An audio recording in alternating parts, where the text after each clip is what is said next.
Здравствуйте, это программа «7 дней плюс» с Тимуром Бекмурзиным. Сегодня у меня в гостях предприниматель, философ, политолог, вице-президент Ассоциации предпринимателей мусульман Айрат Завдатович Хакимов. Исламисыз, Айрат Завдатович. Исламис Тимур Ильдарович, ассаламу алейкум. Ожесточенные конфликты по всему миру. Я не говорю о том, чтобы прекратить их совсем, но как-то можно ли снизить негативные последствия от них? Как вы считаете? Вот уже вопрос больше к вам, уже не как к предпринимателю, а как к политологу. Ну, конфликты во всем мире, они были, есть и будут. Сейчас время таких локальных конфликтов. То есть противостояние двух мощных держав Советского Союза и США уже кануло в лет, то есть холодная война прошла. Это было противостояние двух мощных игроков. И, слава богу, не дошло до крупного конфликта, а мелкие конфликты тогда не могли происходить априори, потому что кто-то был под США, кто-то был под СССР, и там не надо было устраивать какие-то мелкие заварушки. И когда вот этот мир двуполярный рухнул и стал монополярным, и в условиях тех, что сами США сейчас уже не справляются с мировой дубинкой, как мировой жандарм они уже не тянут на такую роль, и стали выходить многие игроки, вспомнив о своем каком-то имперском прошлом. И каждая ранее существовавшая империя хочет заново стать империей. И, естественно, у них есть такие амбиции, чтобы возродить свою империю, то есть они начинают выпячиваться, начинают заявлять свои права и так далее. И, естественно, за счет чего? За счет каких-то своих соседей, за счет каких-то тех территорий, которые им принадлежали. Естественно, они будут зариться на эти территории, будут на них претендовать. Отсюда происходят вот эти вот локальные конфликты, которые во всем мире. К тому же, для того, чтобы долларовая система США продолжала существовать, и для того, чтобы доллар не рухнул, и для того, чтобы вот эти триллионные долги долларовые у США, чтобы они не привели к разрыву вот этого мыльного пузыря, вот именно Америке, именно доллару нужна война. Вот как бы то ни звучало это, вот война нужна для поддержания самого доллара. И Америка, она вот хочет она того или не хочет, трудно ей это или не трудно везде устраивать локальные конфликты искусственным путем зачастую, она будет это делать. Она будет это делать, пока не появится опять такая же мощная структура, как когда-то был СССР, и который уже другой дубинкой даст наконец ей по башке и скажет: давай, хватит устраивать заварушки, потому что реально уже вся Евразия уже практически уже на грани того, чтобы вспыхнуть и загореться прямо вот такому глобальному пожару. Потому что если говорить о структуре экономики США, ведь она основана не столько на материальных активах, в отличие там даже от экономики, как ни странно, России и стран исламского мира, но в том числе на, вот как вы сказали, долларов, каких-то там деривативах есть такое понятие. Да, в основном только на этом у них все это и основано, и они они как опытные экономисты вот в свое время самые почему-то вот талантливые экономисты вот оказались именно вот на том материке. И вот они обыграли всех. Вот после Второй мировой войны вроде бы СССР выиграл, но нет, не тут-то было. То есть вот в экономическом плане, и как выстроили они свою экономическую стратегию, они обыграли нас, истинных победителей Второй мировой войны. То есть СССР выиграл Вторую мировую войну, хотя сейчас и Америка пытается и это себе присвоить. Но они смогли создать вот эту вот долларовую структуру. Конечно, пока Сталин был жив, он не позволял. Как только Сталина не стало, возможно, даже его и насильно убрали. Сейчас есть такие тоже уже факты.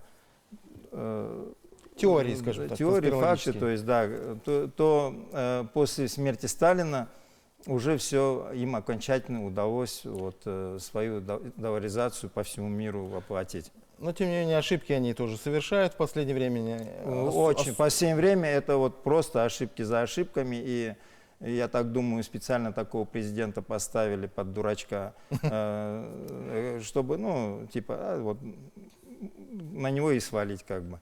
Вот, он просто такая фигура, которая устраивает их в данной ситуации. Потому что если страна на коне, если страна в лидерах, если страна реально вот везде в передовиках, у нее будет и президент такой мощный, сильный такой, все умный и так далее. Когда страна сама уже затухает, когда уже у нее все плохо, и соответствующий президент такой. То есть, ну, над ним уж понятно, уж здесь можно лишнего и не говорить даже. А следите ли вы за тем, что происходит на Ближнем Востоке? Сейчас вот все-таки все наши братья-мусульмане очень переживают за Ближний Восток, за Палестину, за то, что там творится. Честно говоря, сердце кровью обливается.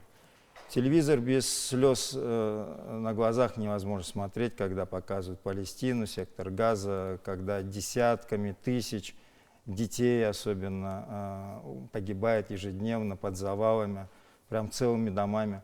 Они же сейчас даже как стали делать? У них вот в семье умерли несколько человек, остальным горе, остальным тяжело. Они специально в одной комнате всей семьей, вот у них не как у нас, не по 2-3 ребенка, у них если не 12 детей, это считается мало. Вот. И у них по 12, по 15 детей, и они все спят специально в одной комнате. Для того, чтобы если рухнет этот дом, то чтобы они все сразу умерли. А вот у них уже вот такой сейчас, потому что это же огромное горе. Даже одного ребенка потерять это горе. А они теряют по несколько детей в один день. Это же какое горе, это вот непередаваемо, это под завалами, это сейчас уже и от голода пошли умирать, и от эпидемии, у них перебои с воды, с поставками медикаментов, с поставками продовольствия, от этого начинаются болезни, от этого начинаются эпидемии, они вторично уже вот эта цепная реакция, что уже смерти пошли уже от болезни, от голода и так далее. Мы, как Республика Татарстан, конечно, я знаю, с всеми силами, сколько можно, гуманитарную помощь туда отправляют. Хотя гуманитарные коридоры практически не существуют. Вот специально так перекрыли враги, для того, чтобы вот было как бы замкнутое пространство, куда невозможно. Но все равно через диаспоры, через людей, которые здесь проживают, палестинцы, через них, через их связи, через их родственников и так далее, гуманитарная помощь проникает. В том числе наши мусульманские фонды тоже собирают деньги и тоже отправляют в Палестину, в сектор Газа, продовольствие, медикаменты и так далее. Причем выяснилось, знаете, какая интересная вещь? Оказывается, самое дешевое мясо в мире – это вот у нас в России и в Беларуси. Во всем мире, даже в Средней Азии, даже в Турции, да, хотя это такие вроде бы страны, которые должны вроде бы наоборот обладать дешевым таким сельскохозяйственным продуктом, у них мясо в 2-3 раза дороже, чем у нас в России и в Беларуси. И по качеству оно соответствует? У нас по качеству соответствует, у нас же трава хорошая, у нас корма хорошая. Вот. И начали искать пути, как отправить туда несколько фур, а одна фура это минимум 15 тонн мяса, да, тушенки. То есть, а тушенка должна быть какая? Халяль. То есть там же палестинцы, они мусульмане, им обычное мясо из Беларуси не отправишь. Это надо в Белоруссию целую бригаду мусульман-забойщиков отправлять, чтобы они зарезали по мусульманским нормам, и потом из этого халяльного мяса сделать халяль-тушенку, отправить. И вот это все делал Татарстан. Это я вам лично говорю, что я знаю. А есть обратная связь, Айрат, что вот доходит эта гуманитарная помощь? Доходит, да. То есть, когда дошла, нам сообщают, вот, слава Всевышнему, вот то, что вот мы собирали, то, что мы там пытались. Хотя был риск, что не дойдет. Что где-то в Египте это все растранжирят, разворуют и так далее, так далее. То есть такие риски были, и все равно, вот, слава Аллаху, это все доходило. А это же какое благое дело. В такую ситуацию, в такую трудную минуту помочь нуждающимся, которые истинно нуждаются. Они истинно нуждаются. Это здесь уже не знаешь, кому садака давать иногда. Люди иногда ходят и не знают, кому садака дать. Вот сейчас такая ситуация, да, слава Богу, все жируют, все это живут, благоденствуют. А там люди по несколько дней не видят куска пищи, куска хлеба. воды элементарной нету. Это мы не должны вообще в стороне оставаться. Вот кто это вот через свою душу, через свое сердце не пронес, это вот какое же у человека, значит, вообще нет сострадания. Сердца нету, значит. Раздадач, вот мы сейчас видим в последнее время все возрастающую роль и Татарстана, и нашего Раиса по налаживанию связей между Российской Федерацией и странами исламского мира. Как вы считаете, насколько это вот действительно благородная и ответственная задача, и справляются ли с ней и Раис нашей республики, и Татарстан?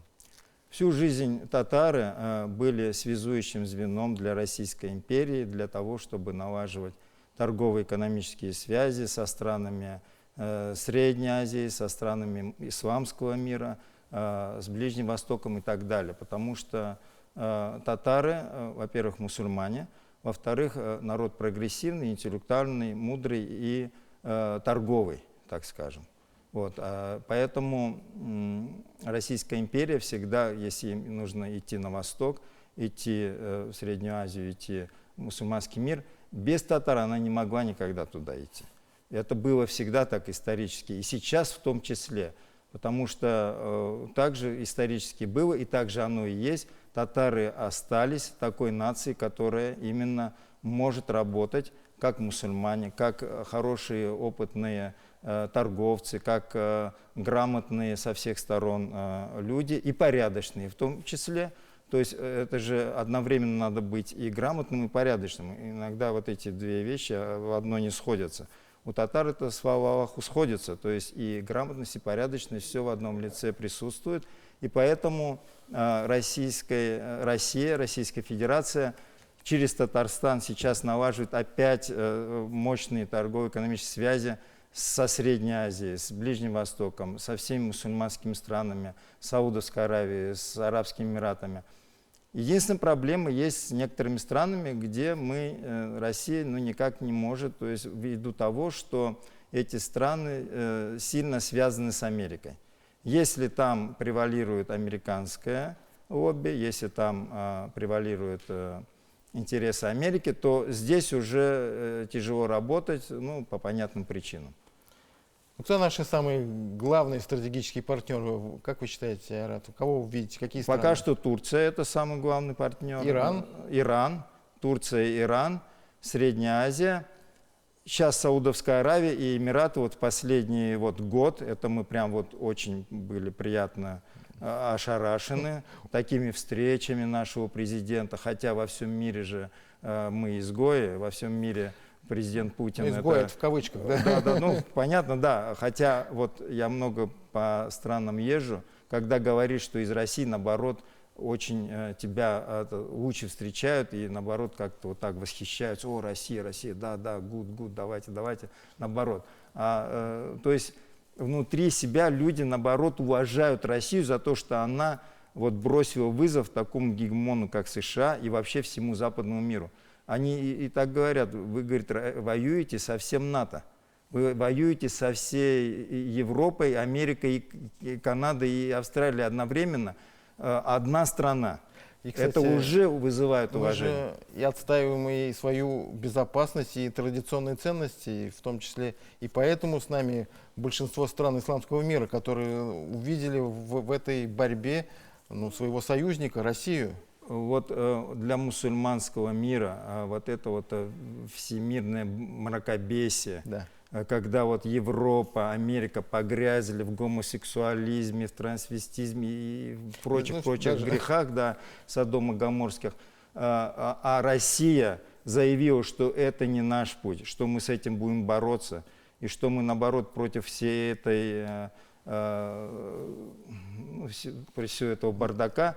И они в этом и видят, что Россия единственная страна, которая может со всем этим бороться, как раз-таки в прямом смысле оружием, силой и войной. И, кстати, показатель этот наш форум, Казан-форум, раньше, прежде Казан-саммит, мы видим, какой интерес со стороны и стран Африки, тоже есть там исламские сейчас страны. Африка, да, сейчас полностью ложится под орбиту все-таки России. Хотя были опасения, что Китай все-таки ее под себя подгребет, или Америка. И вот в такой схватке с мощнейшими гигантами, с Америкой и с Китаем, Россия в Африке выигрывает и фактически сейчас под свою орбиту берет всю Африку. Ладно, там Северная Африка, она всегда была как бы близко, а сейчас уже Центральная Африка, Южная Африка. Уже Россия на первых местах там Ну сейчас. как вы посмотрите, как на глазах отлетели вот эти бывшие колонии там, Франции. Да, Францию все уже задвинули, все, то есть Макрон там немножко там психует, нервничает, ну ладно, что ж, хватит, их время прошло.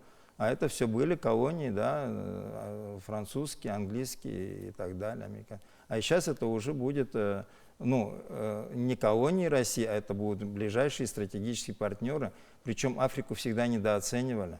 Африка, она самый богатый континент. Она самый богатый континент. Потенциально. Вообще, во всех отношениях. Ну да, то есть понятно, что сейчас они как бы нищие, но их недра — это самый богатый негр, это самый богатый континент.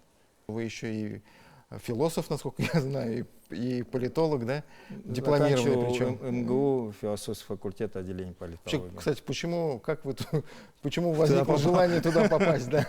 Ну, любил вот как-то вот философию, не знаю, вот с рождения как-то вот в институте, в медицинском университете учились, предмет философия. Никто не понимает, я понимаю. Какие любимые философы были у вас? Ну, любимые философы, они, наверное, такие же, как и у всех, в принципе, я думаю, здесь не нужно этот.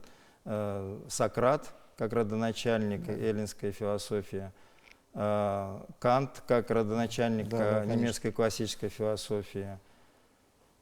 Ну, Аристотель, потому что он все-таки, он мне как политологу по духу близок. Он же был не только философом, он был величайшим политиком, политологом. У него были люди во всех концах света и приносили ему информацию со всех стран, как, где, какие дела происходят. И он на основании этого владел политической ситуацией во всем мире. Он был не только философ, он был политолог тоже, Аристотель. Ну и, кстати, вот еще одному мудрецу Конфуцию приписывают вот такую фразу, не знаю, соответствует она или нет, действительно он так сказал: если не дай вам Бог жить в эпоху перемен, дописывают иногда эту фразу, если вы эти перемены не можете использовать себе на пользу. Согласны? Ну, фраза немножко спорная, да, вы сами об этом сказали.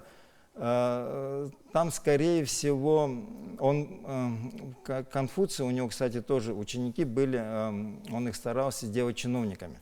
У него тоже, видимо, были амбиции какие-то политические, властные амбиции тоже были.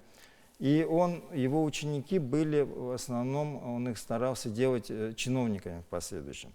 И вот они были адресованы своим ученикам, чиновникам, потому что в эпоху перемен тяжелее всего быть правителем, чиновнику. А простому люду, наоборот, эпоха перемен — это шанс вырваться в люди. Потому что во все времена были такие жесткие социальные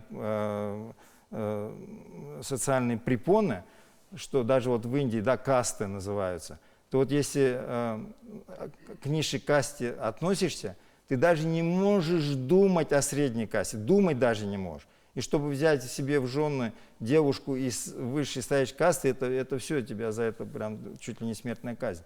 Вот. И когда перемены, это наоборот шанс вырваться вот из вот этого болота и стать человеком. И для низших слоев это перемены, это даже наоборот мы, когда хорошо. говорим перемены, мы имеем в виду в том числе и потрясения. Вот когда на нашу с вами жизнь выпало столько потрясений, кризисов и всего остального, вы считаете, нам повезло, потому что это, с одной стороны, дало возможность вам, наверное, может быть, себя проявить как предпринимателю? Нас бьют, а мы крепчаем. Здесь, наверное, надо так смотреть. То есть, если бы мы жили в блаженстве, да, там все готово, все есть у тебя уже, то мы бы и были бы как тюлени. Вот. А мы же родились и выросли в борьбе, и, соответственно, может быть, от этого даже хорошо. У нас зубы покрепче, и воля посильнее, и так далее. То есть более сильные духом. Все равно человек должен всю жизнь стараться, бороться, Вот вы как трудиться. считаете, Россия из тех этой периода страшных потрясений, перемен, она выйдет более сильной? Если она выиграет эту войну, это будет победитель всего мира. То есть это будет уже СССР-2, о чем уже тоже много сейчас стали говорить. Это будет уже СССР-2, причем больше, чем СССР номер 1. Потому что все вот эти державы, которые давно мечтают оторваться от Америки, они сразу примкнут к России. И России придется строить более мощную империю, чем сейчас, чем которая была во время СССР-1. Ну, для этого нам надо избежать ошибок СССР, в том числе и в экономике. Вот именно, вот именно. Если бы, ну, понятно, СССР развалили это уже извне, это уже как бы всем известный факт, что это помогли, то есть это был не такой неестественный процесс, это был искусственный, извне навязанный процесс. Если вот в СССР разрешить частную собственность, тогда же была общая собственность, частной собственности не было, частного предпринимательства не было, мелкого среднего бизнеса не было. Если бы разрешить частную собственность, частный бизнес и дать свободу вероисповедания, то это была бы еще намного мощнее держава, чем она была. Хотя СССР был, это величайшая держава. Ну, кстати, если мы говорим про частное предпринимательство, такие попытки ведь были во времена Косыгина, насколько я понимаю. Ну, не совсем, но что-то такое. Там вот как раз-таки враги, которые уже сидели пятая колонна, вот они как раз-таки это и не дали сделать. А уже когда они пришли к власти и сделали частный, вот именно крупный бизнес стали приватизировать, не мелкий и средний создавать, а приватизировать сразу крупный бизнес. Это о чем говорит? Это говорит о том, что это поработали только враги. Только враги могли так сделать. Вот сейчас Владимир Путин говорит о том, что необходимо в том числе сейчас на новом этапе менять структуру нашей экономики. Мы сейчас как бы поступательно развиваемся, хорошо, но тем не менее, если мы берем структуру экономики, она пока проигрывает, в том числе и ведущим мировым державам. Надо вкладываться в неокр, надо вкладываться в науку. Готовы мы к этому, как вы считаете? Созрели мы для этого? Это делаются все усилия, мы это видим, то есть развитие науки, образования. Нет, пока не образование, пока науки. До образования пока еще не дошли. Именно науки, да, наукоемкие отрасли начали вот очагово выходить. Но здесь какая сложность? То, что лучшие мозги уже были выкуплены. 10 лет назад этот процесс начался, и вот мозги утекают, да уже не 10, наверное, 20 лет уже, наверное, этот процесс идет, просто последние 10 лет это более активно. И самые лучшие мозги купили, естественно, Америка, страны Запада и так далее. И самые лучшие мозги они купили, и от этого нам тяжело сейчас науку поднимать. Как же, если самых лучших забрали?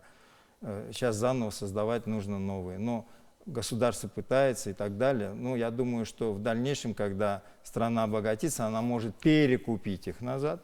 Перекупить, да? А почему бы и нет? Они же купили. Вы сказали, государство занимается, а мне бы хотелось, чтобы и частный бизнес подключился к этому вопросу. Не созрел, денег нет? Частный бизнес, для этого должен быть крупный частный бизнес, крупный. Мелкий, средний пока не здесь готов, да? Нет, мелкий, средний для этого, у него для этого нет никакого стратегического запаса. Не пришло для крупного, время. да, для крупного это под силу спокойно. Крупный бизнес вообще должен это делать. Он просто, это ему необходимо это делать. Если ты не содержишь своих ученых, ты будешь завтра содержать чужую армию. Ну, правильно? Айрат, а вы считаете, может быть, ассоциация предпринимателей мусульман через какое-то время дорастет до того, чтобы вкладываться в том числе и... Уже дорастает. Я вот на последних собраниях вижу такую тенденцию, что наши ребята стали тяготеть к науке. Больше вот каким-то вот таким вот более высоким вещам, чем просто зарабатывание денег. Но у нас не хватает представителей крупного бизнеса. Поэтому я как представитель Ассоциации предпринимателей мусульман призываю представителей крупного бизнеса вступать в нашу организацию для того, чтобы вот все-таки не хватает у нас вот этого вот пока комка, вот гидра такого большого.